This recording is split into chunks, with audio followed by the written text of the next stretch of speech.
We have Professor Raymond Lee from the University of Roehampton. So a very warm welcome to you, Raymond. Thank you for joining us. Hello, Pal. Good to see you too. So, Raymond, can you tell us a little bit about yourself and your role with the University of Roehampton and your involvement with this new online program? Yeah, sure. Well, I'm a professor in the Department of Life Sciences in the University of Roehampton. I've been involved in developing this program since the very, very beginning when I met with the laureate colleagues in America. I'm very passionate about this new program, and I'm getting more and more excited about it because I think we're going to produce a bunch of people who can really do some changes, in the public health in a global context. My own personal background, I'm a physiotherapist by training, and I moved on to do research related to aging, and this is how I get connected to public health. And yeah, this is my career. Great. We're going to learn a little bit more about you and your background as we go through the webinar. But I'd also like to introduce you to Sue Jones today. Sue is the Academic Director of the Roehampton Online Health Programs. So a very warm welcome to you, Sue. Thanks for joining us. Hi, Pearl. Well, I'm very glad to be here. So, Sue, same to you again. Can you tell us a little bit about your role and what you do for this new MPH program? Yes, of course, yeah. I'm based in my own home, like many of our students, but what I focus on is working with our international faculty, our group of teachers, who will be delivering this very exciting new MPH with colleagues from the University of Roehampton. So I and my colleagues work to support and ensure that the quality of teaching and the quality of support and supervision for the research projects that our students will be progressing is of the highest standard and meets with the University of Roehampton's standards for teaching and learning.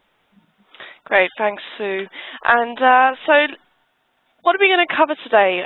For those of you listening, just to give you an overview of what you'll be finding out today. So we'll be really introducing you to the University of Roehampton, telling you a little bit more about the relationship and how these online programs were developed. And then we're going to have a look at the philosophies of this Master of Public Health. So there's 3 key philosophies that we want to share with you today. And then we're going to have a little look at what you're going to learn, how the program is structured, and also how you actually study online. At the end, we're going to have a Q&A. This is really your opportunity to ask our panelists today your questions. So just pop them in the Q&A panel, and then we will make sure that we make time for them at the end of the webinar.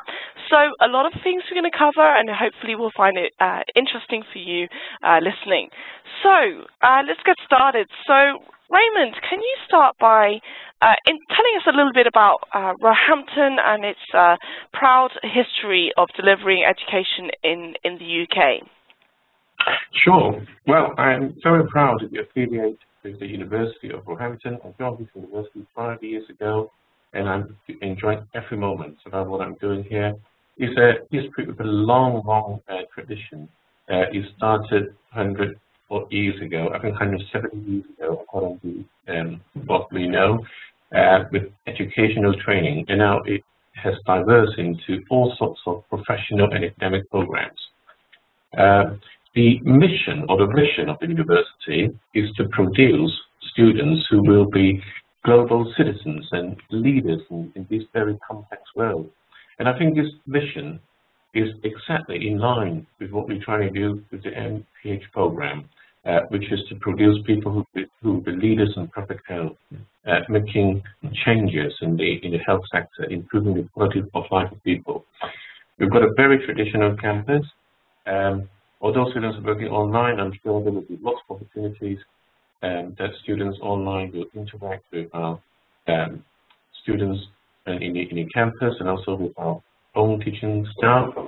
We focus not only on teaching, we are very, very serious about the research that we are undertaking, and we strongly believe that teaching excellence must be underpinned by quality research, and this is our ethos. So, having a good research background, we are very confident that the programs that we are offering will be of the highest standard. Okay, thanks, Raymond, and thanks for that introduction there. And Sue, can you tell us a little bit about this partnership with Laureate and how the online programs came about and what that partnership is? Well, what's key is building on Roehampton's very strong history and philosophy of student support. You know, how we've developed these programs with Raymond and colleagues is to make sure that we've structured the materials well, that there is a story emerging as people are learning a lot of new information and skills so that they can actually apply this in their everyday work back in their home setting and country.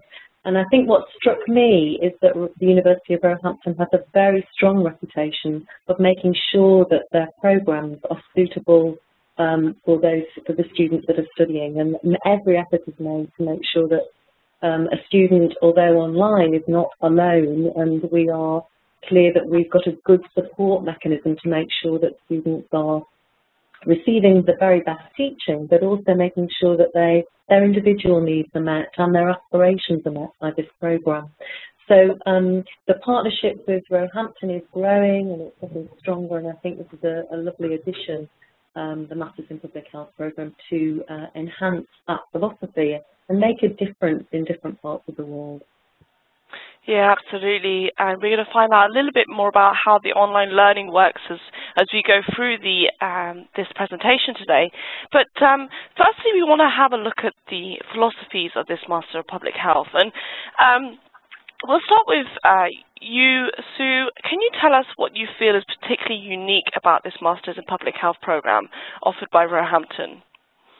Well, as you can see in the slide, we're very keen to build on key issues that are facing people in different countries across the world. So we make sure that both in terms of the students that are enrolled on the programme, linked to an international faculty, that the materials are very international and certainly giving people opportunities to deal with the issues that are of importance wherever they are in the world. So that global and contemporary feel to our programme is an essential ingredient. The interdisciplinary approach is very important too, in the sense that when we'll talk about this a little bit more as we go through the presentation, but to actually investigate and deal with a lot of different public health problems, you need to involve people from very different and diverse areas. And I think that's what's important about the MPH at Roehampton. We've taken a view that we need to encourage people from lots of different backgrounds, not just necessarily a health background, to come and study and learn about how to make a difference to improve the health of populations around the world. And as Raymond was talking there, certainly in terms of the professional practitioner, we're very keen on ensuring that our materials and the way that we teach offer people the opportunity to think about how what they're learning is applied to improve population health. But I know that Raymond's very passionate about these philosophies, and I'm sure he's got more to say about these too. Yes, yeah, absolutely, Sue. And so we'll get into those in a moment. First of all, Raymond, can you explain, I mean, this program is actually not offered on the campus, so why was it important to launch this program online as opposed to a campus-based program? Well, I think, the global and contemporary issue approach will explain it all. We really want to reach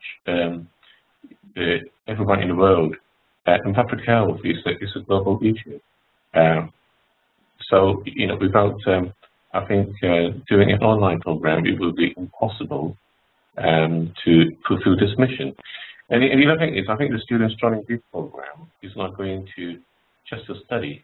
They're also entering a network of people with common interest in public health. And I think, this will tremendously help their career in the future.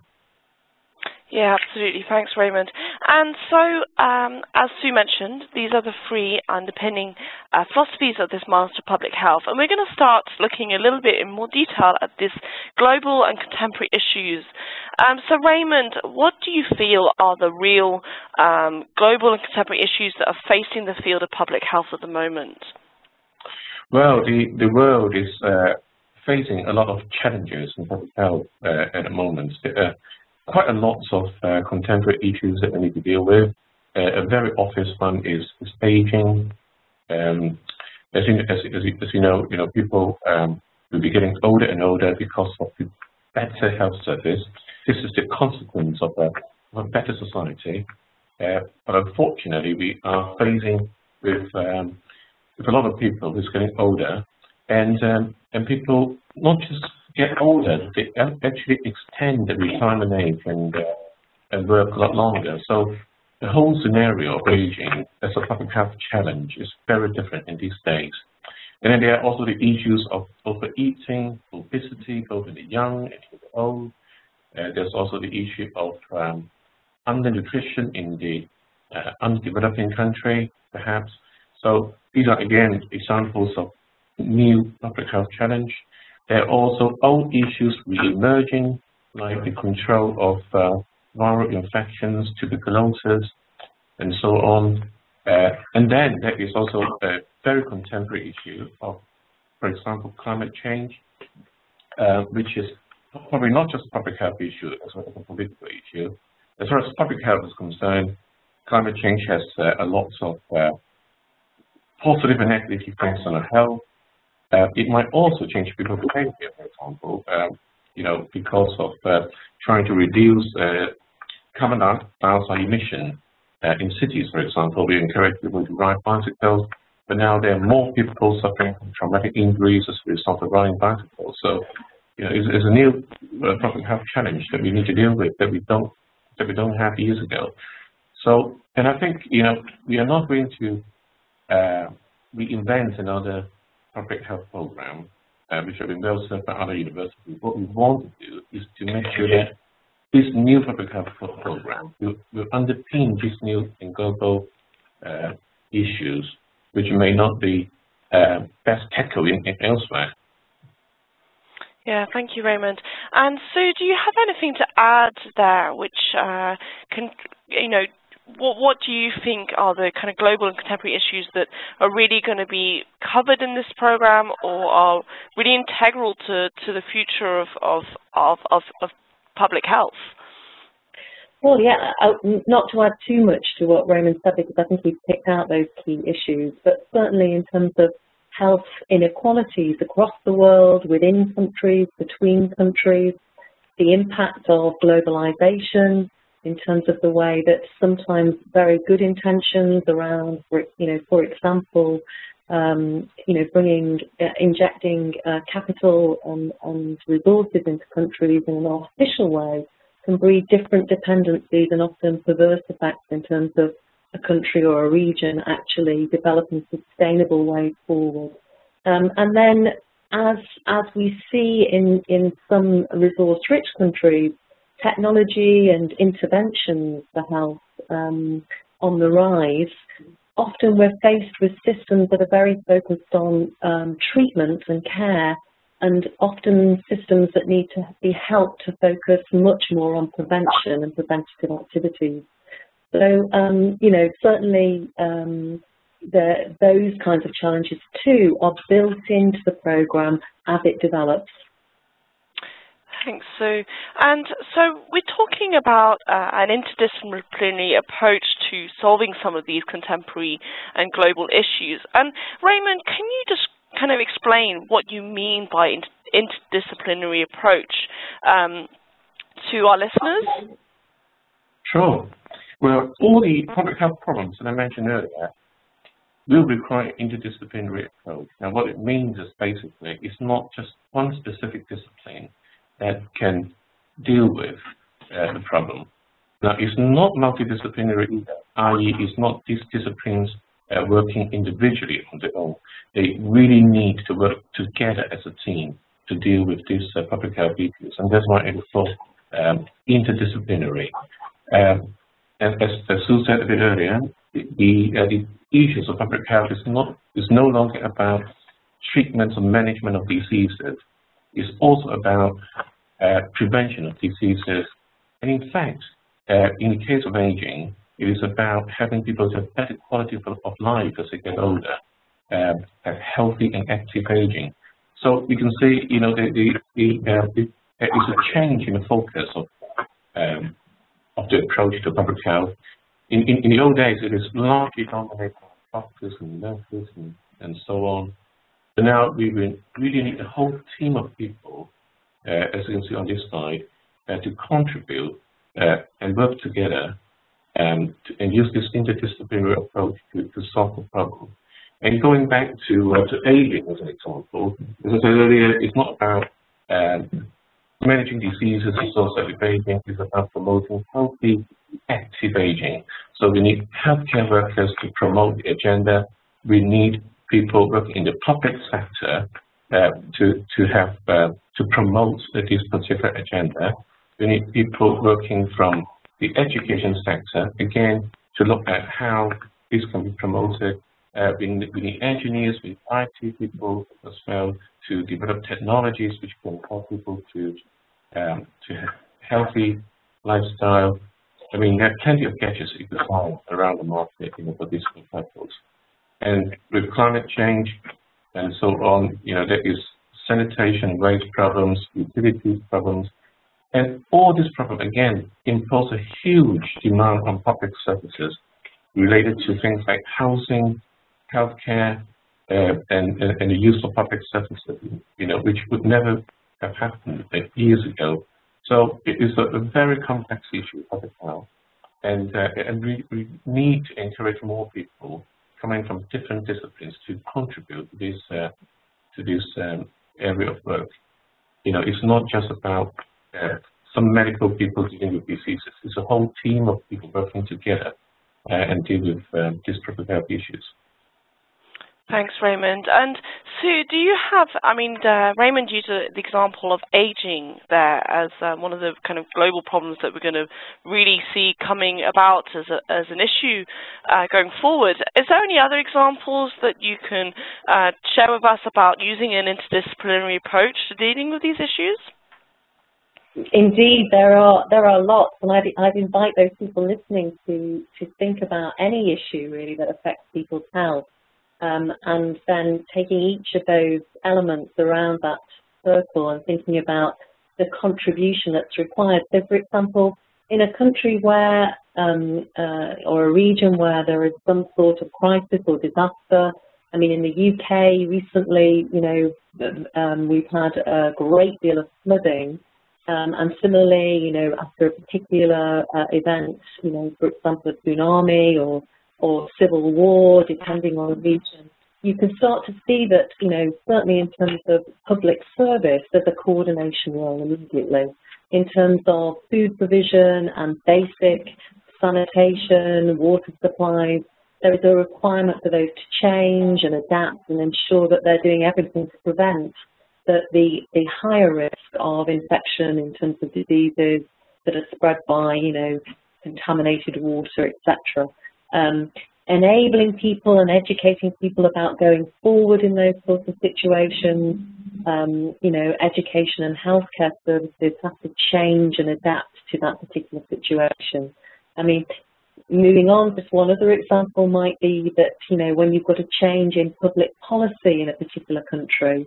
So, for example, it might be around support for young families. You know, if the policy changes and services are taken away, there needs to be a coordinated response there to prevent, for example, increased child mortality or morbidity by ensuring that the right support is put around families. And, you know, it's not just the health service that can actually make that happen. It will be food providers, educators, social carers, etc., tucking around and making sure that the right conditions are there to prevent any further escalations in ill health and, you know, certainly psychological impacts of those sorts of things. So, you know, I think it's that multidimensional nature. We realise, you know, that people's health and well-being are influenced by a huge range of factors, both in terms of individuals themselves, but more importantly, the environment and the conditions in which they live and function.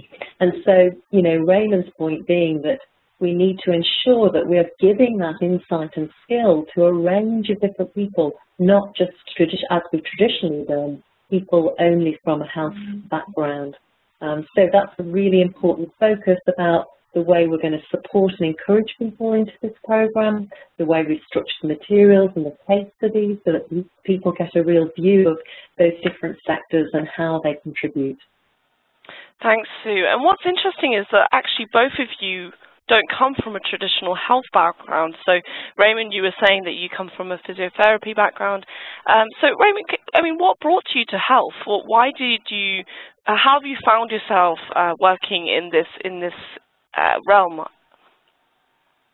Well, I was a physio by training, and I worked in the hospitals for a little while, and I started to realise that there's a limit to which I can do within my own profession. I mean, like for example, when I work in a medical ward dealing with these old people, well, I can help them to exercise, but what about after they've been discharged from the hospital? You know, how can we continue to support them in their everyday life?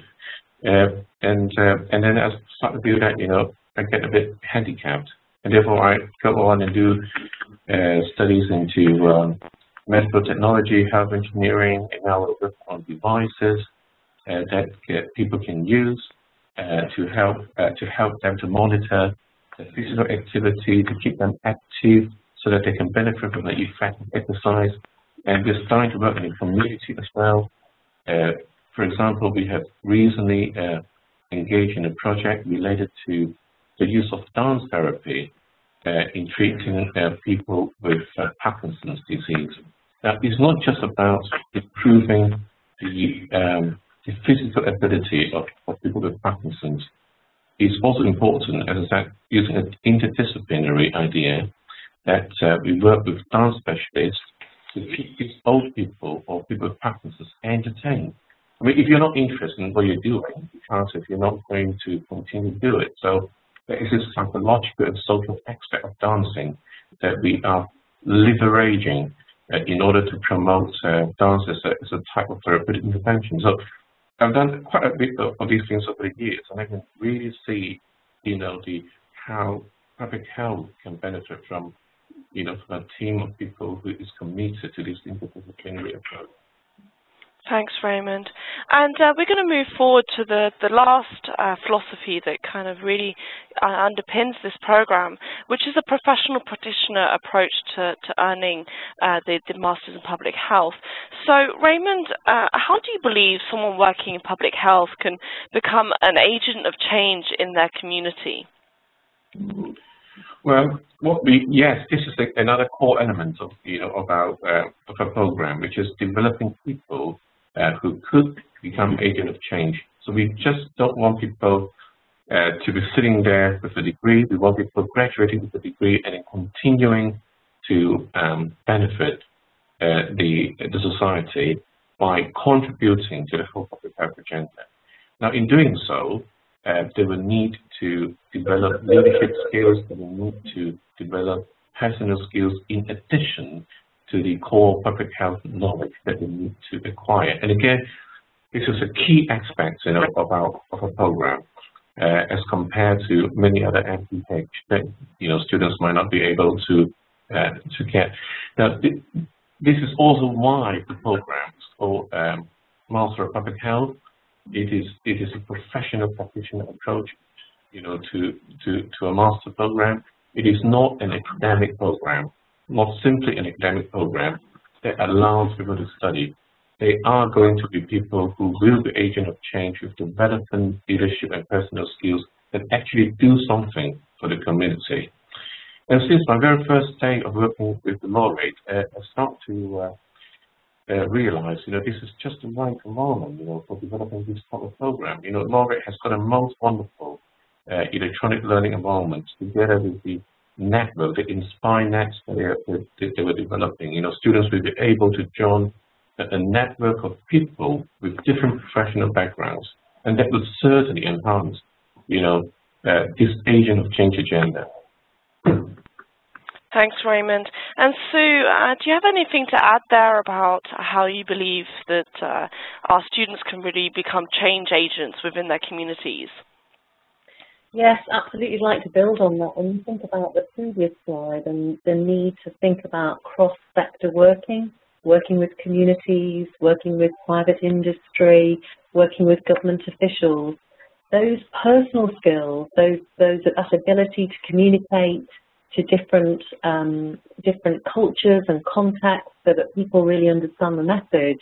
You know, they're softer skills, negotiating change, etc. They're really important skills that hopefully the students, as they progress through the program, will become aware of, and the need to, for example, adjust your communication style to the audience that you're working with.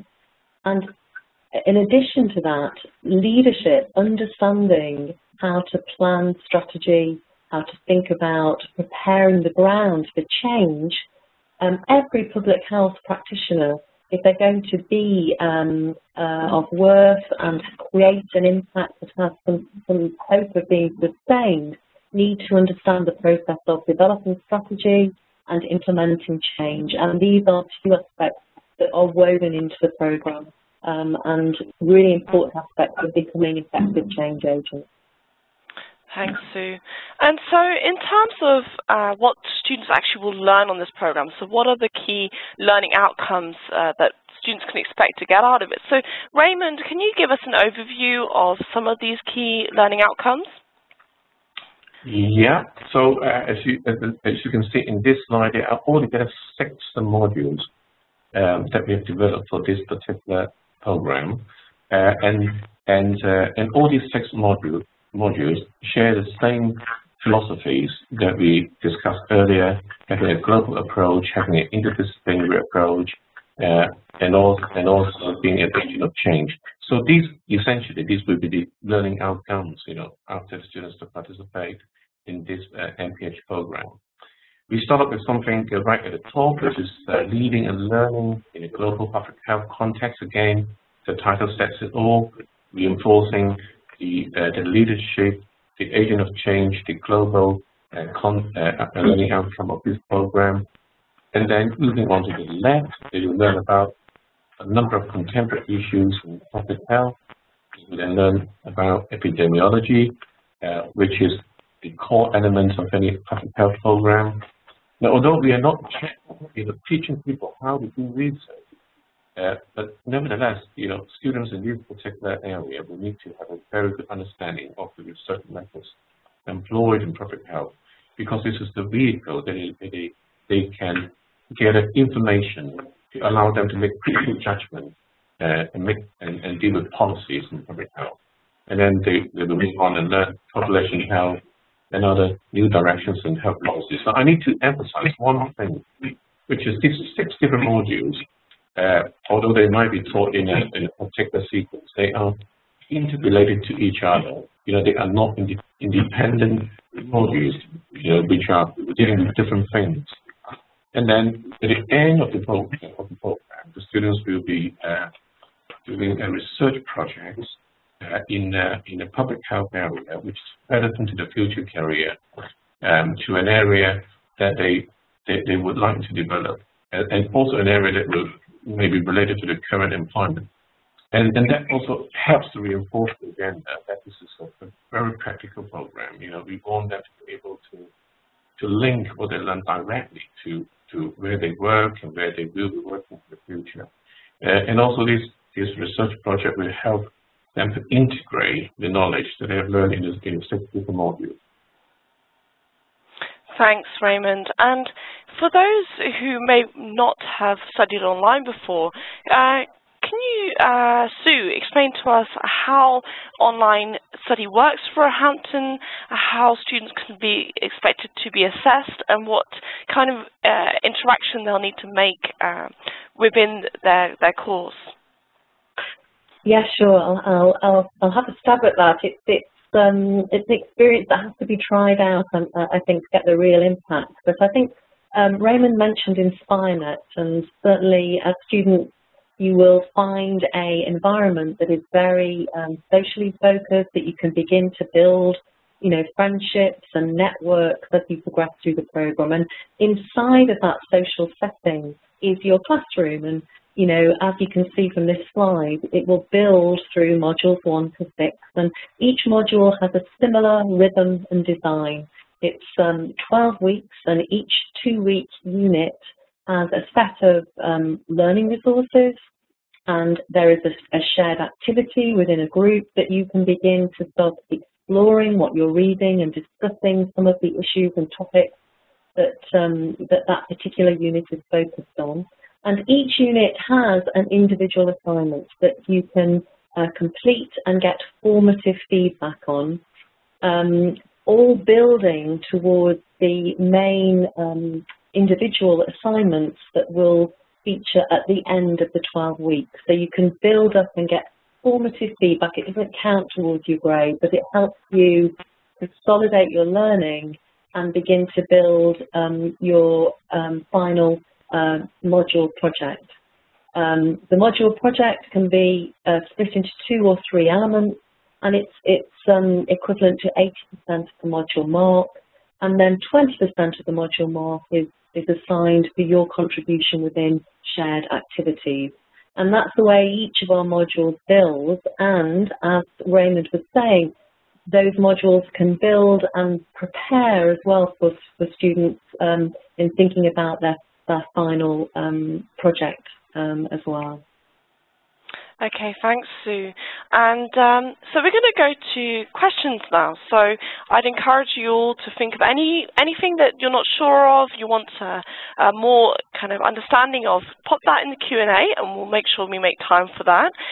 But one of the first questions that came in is an internship required for completion of the Masters of Public Health? So maybe we could expand that and maybe also ask, you know, what kind of work experience also is it required to apply for this program? So, Sue, are you best placed to answer that in terms of internships and what kind of work experience we need? Well, I can start, and I'm sure Raymond will add. Obviously, if students have that opportunity within any of the kind of disciplines or settings that are focused on helping people improve and sustain health and well-being. So classically in health settings, in government settings, in voluntary or charitable, non-governmental organisations where they've been working inside teams of people to improve the social conditions or health conditions for people to improve their well-being. So there's a very broad range there that I think we would consider in terms of giving that experience, but also the opportunity going forward to start to try and apply their learning. Raymond, you might want to add something to that too. Well, yeah, but technically, it will prepare the students very well, you know, to any internship work if they would like to do so, and that will obviously, you know, strengthen the career and the experience in public health. But I need to say, you know, as far as the requirement for this degree program, there isn't really a need for students to engage in internship to get the MPH degree. That is not a requirement. But the program would be able to prepare them, you know, to undertake this sort of work if they want to. Yeah, and it's worth emphasising that if anybody's not sure about if they are eligible to study the program, then they can just speak to their enrolment advisor and they can advise them on what the requirements are. So another question that's just come through is it mandatory to attend the graduation ceremony? Will the university provide help with getting to the graduation ceremony? So, I mean, the campus is a very beautiful campus, so it's always a very exciting time when the graduation comes around. I don't know who would like to take that question. Well, I can say it's a definite. It's a lovely focus. It's an end point, and people are very, very welcome to come to Roehampton and receive their graduation. It's a very, you know, certainly in my experience, that's a very important time and a completion time, a time of celebration. The university and Laureate don't provide any financial support to do that, which is it's very much up to the student. And there isn't an absolute requirement, no, but it's a very lovely event, and we'd encourage anybody who wants to, if they can make that journey, to make that journey. But it isn't mandatory, it isn't required. You can still graduate in absentia, I think it's called. Raymond? Well, it would be really lovely to meet all of you in person. And as Sue said, all the people who have visited Roehampton, I think, have kind of fallen in love with it. And I'm certainly myself attracted to this very beautiful campus. So, and the graduation ceremony is done in a very traditional manner, in a very, very nice setting. It would be nice to see you all there. But of course, as Sue said, it is not a requirement that students need to be there. We can post the certificate to you. Okay, so hold on. Then another question come in. What do you mean when you say that work experience is sometimes accepted in lieu of undergraduate education? Has someone who holds a BA, does this lower the reputation of the program? So they're asking, in terms of accepting work experience over a bachelor's degree, does that undervalue the program?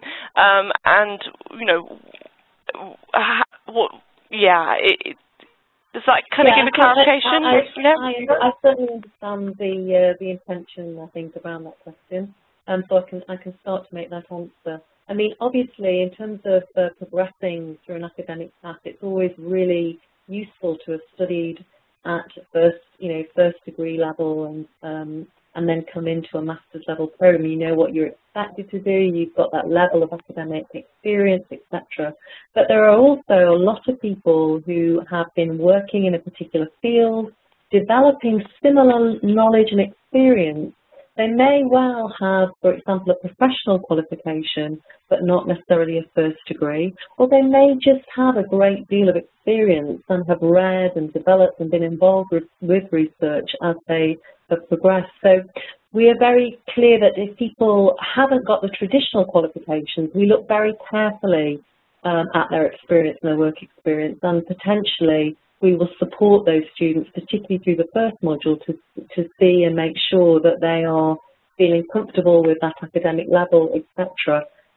We don't find that it reduces the quality of the programme or negate the reputation of a university like Roehampton.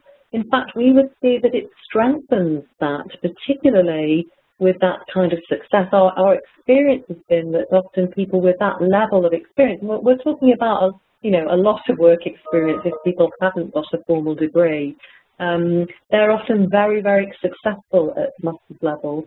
They have the maturity and they have a real breadth of knowledge that has come from experience. But as I say, we would make sure that we look at each individual case, and that obviously, academic qualifications are incredibly important and useful if people are studying at master's level. Raymond?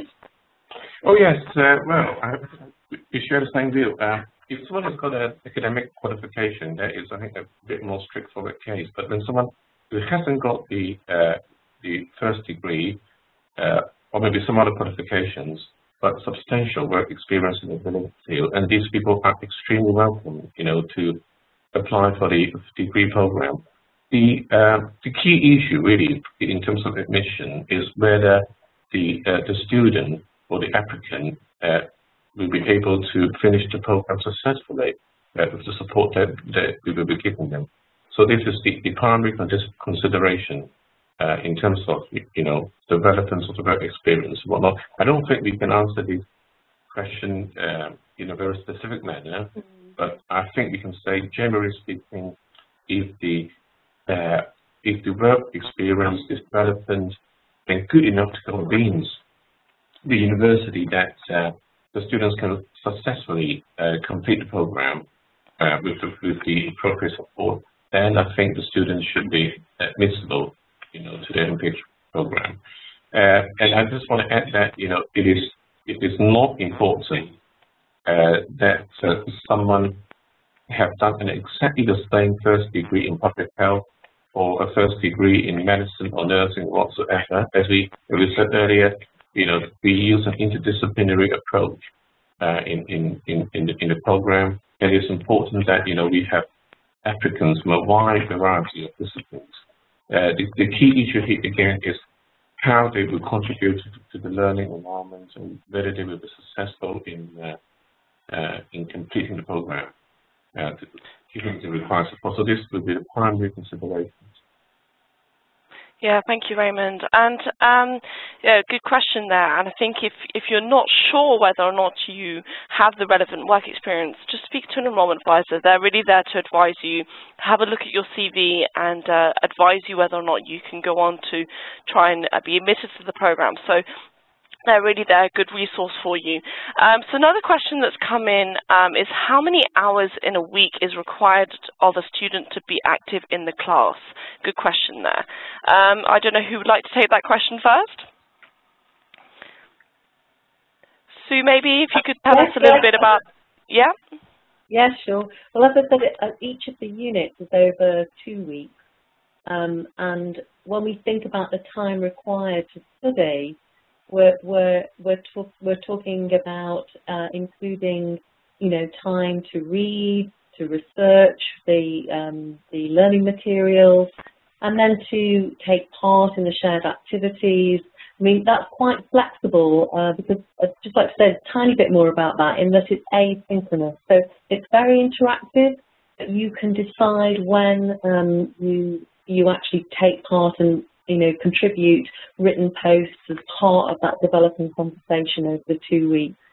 That's really important. So I think it's designed certainly to make sure that we wouldn't be requiring more than 12 to 15 hours in terms of study time, which includes reading, researching, contributing to the shared activities, and actually preparing the assignments. But Raymond, do you want to say any more?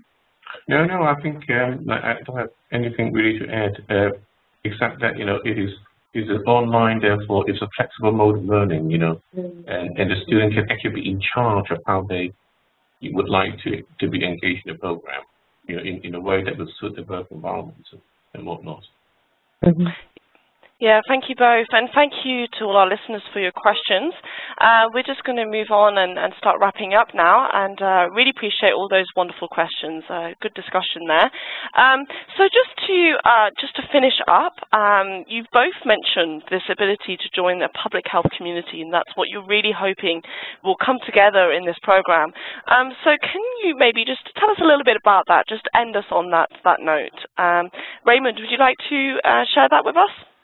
Yeah, sure. I mean, as I said earlier, this is not just about getting yourself engaged in a degree program, but through this program, you interact with lecturers, you interact with other fellow students, and these students are coming from different parts of the world who all share a common interest in public health, and they all come from a diverse range of professions.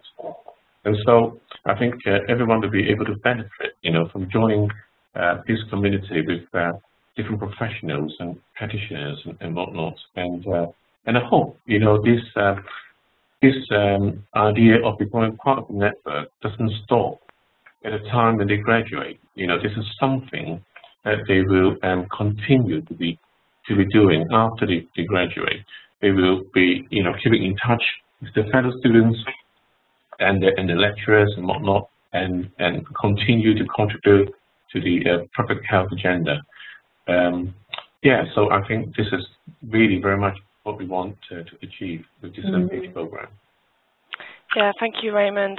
And for those of you who are interested in going this next step and joining this community of public health professionals with the MPH program, then just speak to your enrollment advisor. They'll request for your CV, academic certificates, and proof of identification. And then they'll really help discuss your options. So is this the right program for you? Is it going to help you achieve your goals? And where is it going to take you, hopefully? And then you'll be asked to apply for the chosen start date. We do have a start date in May, so they'll be able to help you and advise you when you can start. And then they'll really start preparing you. You'll be able to join the InspireNet community, start connecting with your fellow students, and really start on your journey of completing your Masters in Public Health. So yeah, just get in touch with that enrollment advisor and they'll be able to help you.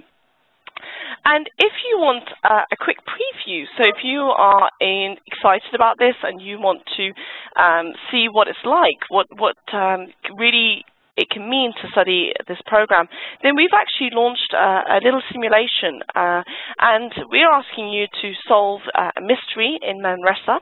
And we're going to just show you a quick 30-second video and show you what it will mean to really solve a public health issue. So just bear with us when we just show you this quick video.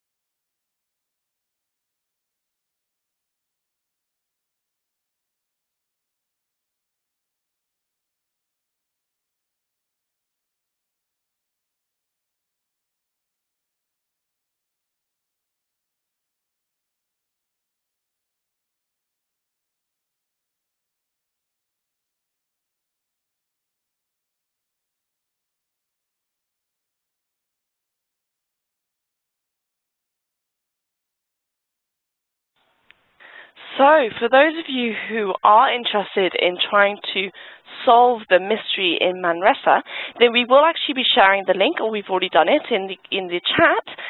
So go along, have a look. It's a very exciting little prospect there for you to get involved with, and actually you're some of the first people to be told about this new simulation. So go join up and see what you can do and see if you can solve the mystery in Manresa.